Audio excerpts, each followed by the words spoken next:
My neighbor called me on a Tuesday morning last February. He had lost power for 36 hours. An ice storm came through and knocked out the grid from here to the county line. By the time the power came back, he had lost over $300 of beef and pork from his chest freezer. He asked me what I'd do when the power goes out. I told him I don't worry about it. He asked me what I meant. I told him about the crock. He had never heard of it. 3 generations of ranching in his family, yet the crock was unknown to him. That is not an accident, and the reason it is not an accident is worth understanding. My grandfather kept a salt crock in the back corner of his root cellar, ceramic, about the size of a 5-gallon bucket, with a heavy lid weighted down by a flat river stone. The first time I lifted that lid, I was maybe 9 years old. The smell hit me before I could see anything. Brine and fat and something older than that. Something I did not have a word for. He had bacon and salt pork in there. Belly cuts from a hog he had butchered himself in November. It was March. That meat had been sitting in that cellar for 4 months without ever touching a refrigerator. He sliced some off that afternoon and fried it in a cast iron pan. I ate it standing at the stove. The J.A. Ranch in Palo Duro Canyon ran one of the most documented cattle operations in Texas history. At its peak, it fed 50 people a day, cowboys, hands, cooks, family, without a single electric appliance on the property. The Ranching Heritage Center in Lubbock has preserved what they called the meat house, with slatted walls built for airflow, bacon laid between layers of salt in wooden boxes, and cuts hung where the canyon wind could reach them. 50 people every day, no refrigeration. That's not primitive. That's engineering. Here's what the salt was actually doing to the meat.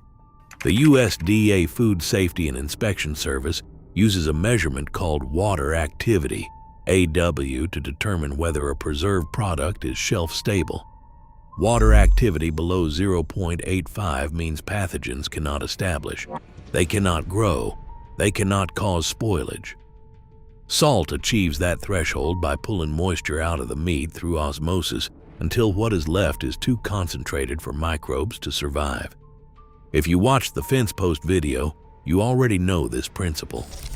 Keeping water content below the level where decay can get a foothold is the same logic that makes a treated post last 50 years instead of 5.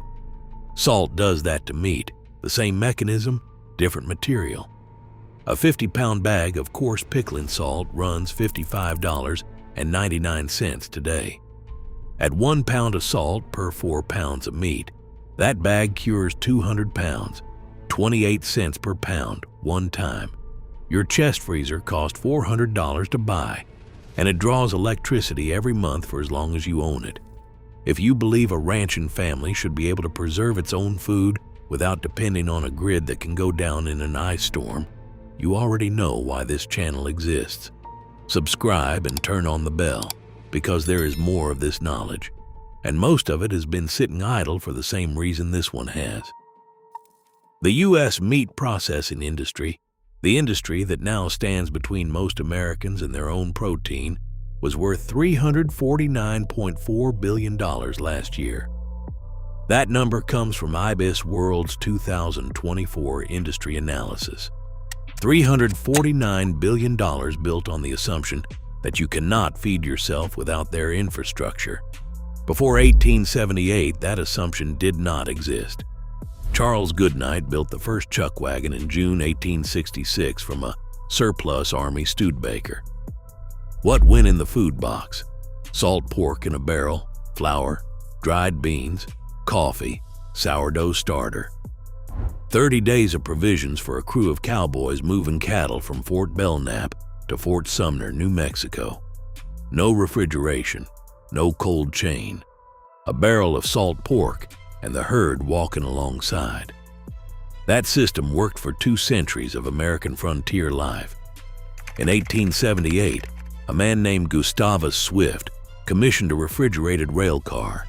ice-cooled and designed to carry fresh-dressed beef from Chicago slaughterhouses to eastern markets. By 1904, Swift and Armour had both opened packing plants in Fort Worth. Fresh beef from a centralized slaughterhouse, shipped cold across the country, undercut the economics of local curing almost overnight. It was not better.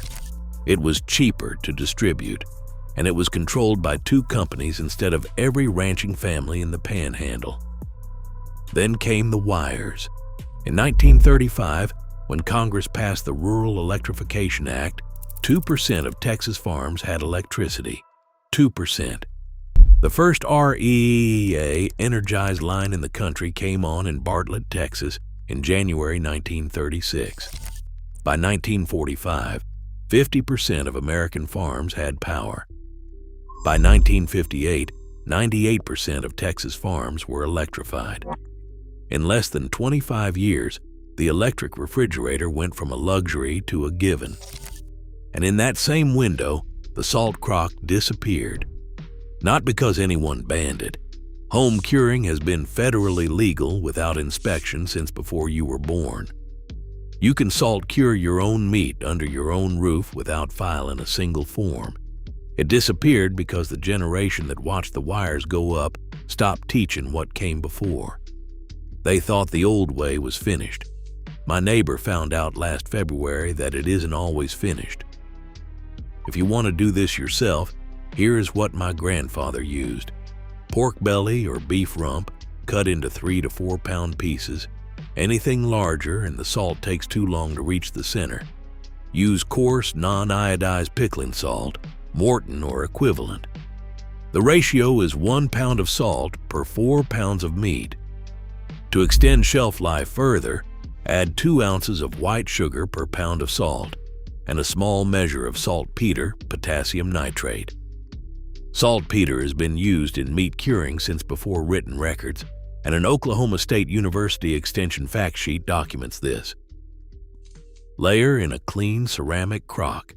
Salt on the bottom, then meat, then salt between every layer and salt on top. Add weight to the lid.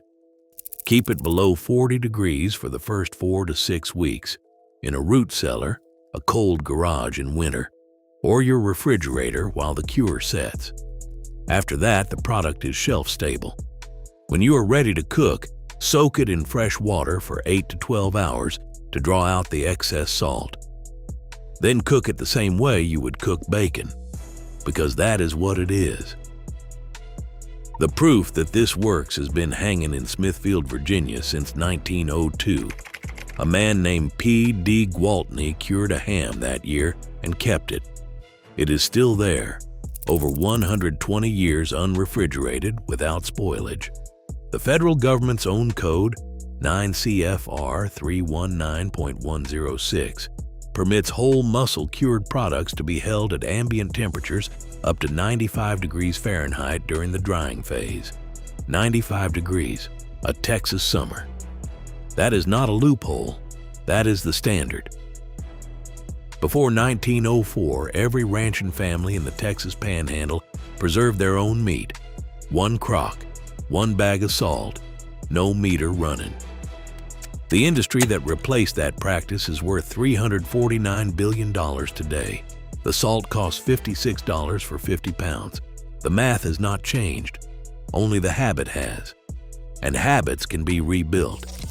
Drop your state in the comments and tell me whether you still have a root cellar or cold storage on your property.